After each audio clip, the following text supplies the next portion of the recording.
There are moments in history when power stops being a privilege and becomes a weapon, when the crown is no longer worn for the people, but against them.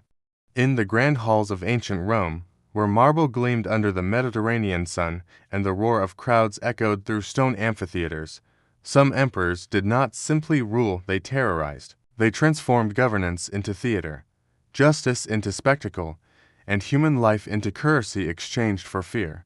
What you're about to hear is not myth, it is documented history. The kind that reminds us how fragile civilization becomes when one man holds the power of life and death, and chooses death, again and again, without remorse. Imagine walking through the streets of Rome in the year 64 CE. The summer air is thick with smoke. Flames devour entire districts, twisting through homes and temples alike. For 9 days, the fire burns. When it finally dies, 3 of the city's 14 districts are gone, 7 more left scorched and broken. Panic spreads faster than the blaze itself. Who started it? Was it accident, or something far more sinister? Whispers begin to circulate, whispers that point not to negligence, but to the palace, to the emperor himself. His name was Nero. Nero Claudius Caesar Augustus Germanicus was a man of contradictions, a performer who loved the lyre, a poet who fancied himself an artist, yet beneath the veneer of culture lay a cruelty so theatrical it bordered on the surreal.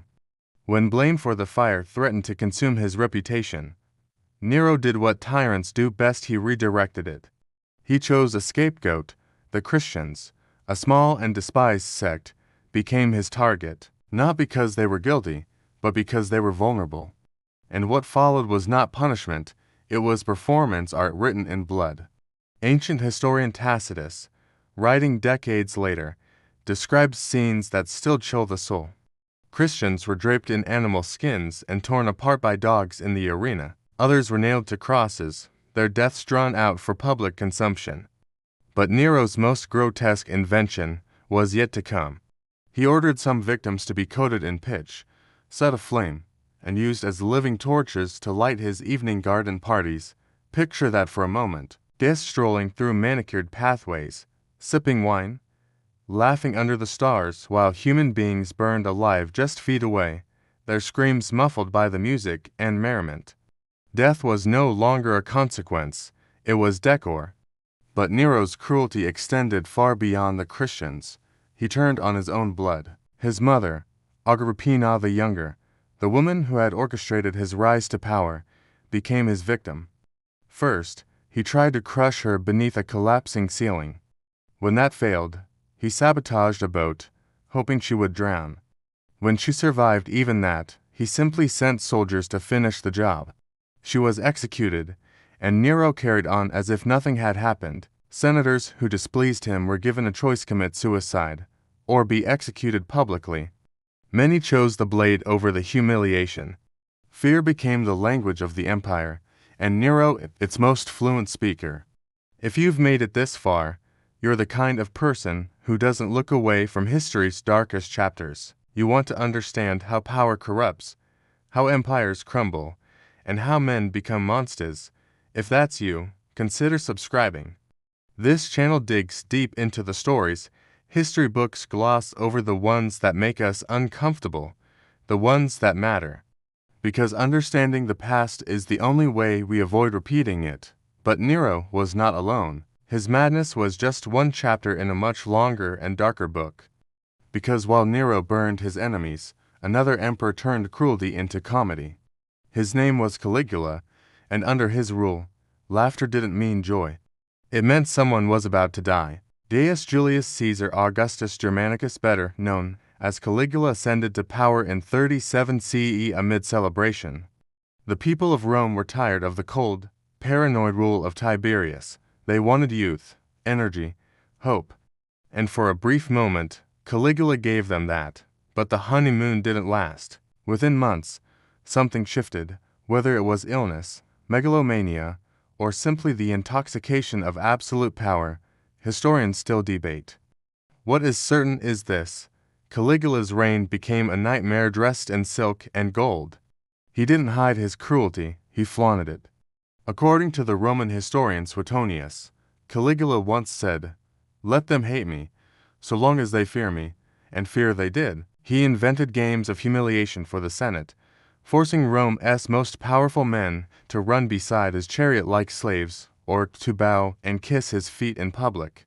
He accused them of treason on a whim, held trials where the verdict was already decided, and executed them while their families watched. But what made Caligula truly terrifying was not the cruelty itself, it was the randomness. You could be having dinner with the emperor one moment, laughing at his jokes, and dead the next, your body dragged away while the meal continued. He turned the gladiatorial arena into his personal abattoir.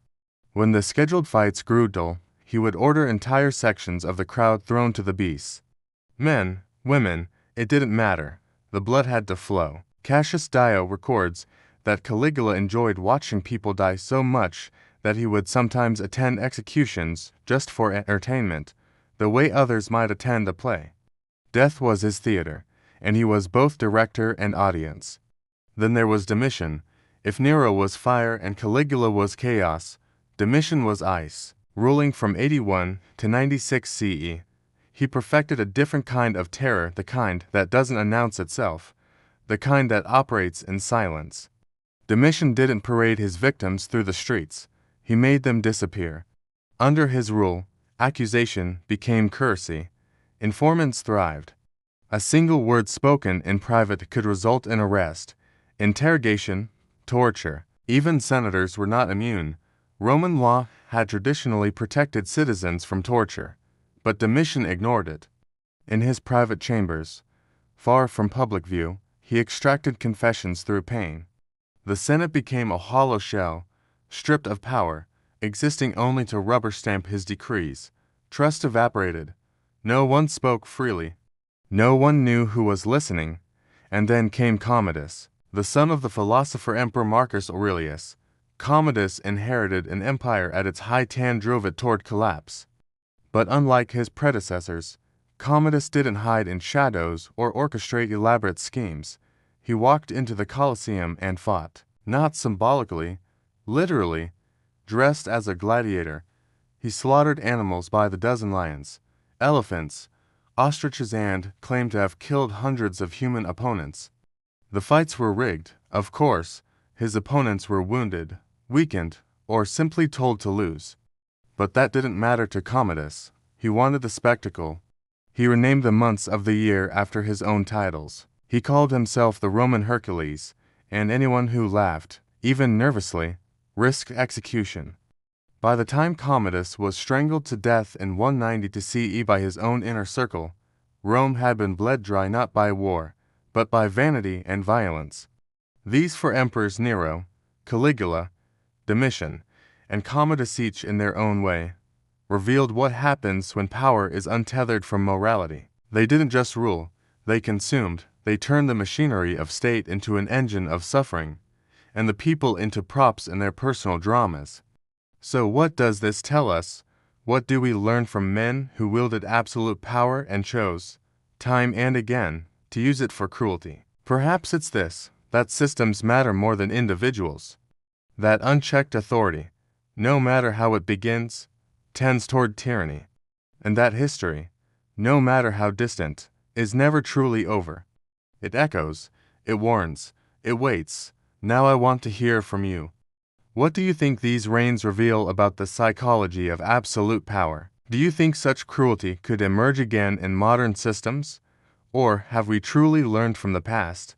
Drop your thoughts in the comments below, because these stories aren't just about Rome, they're about us. About what we're capable of when no one is watching, and what we must guard against, always.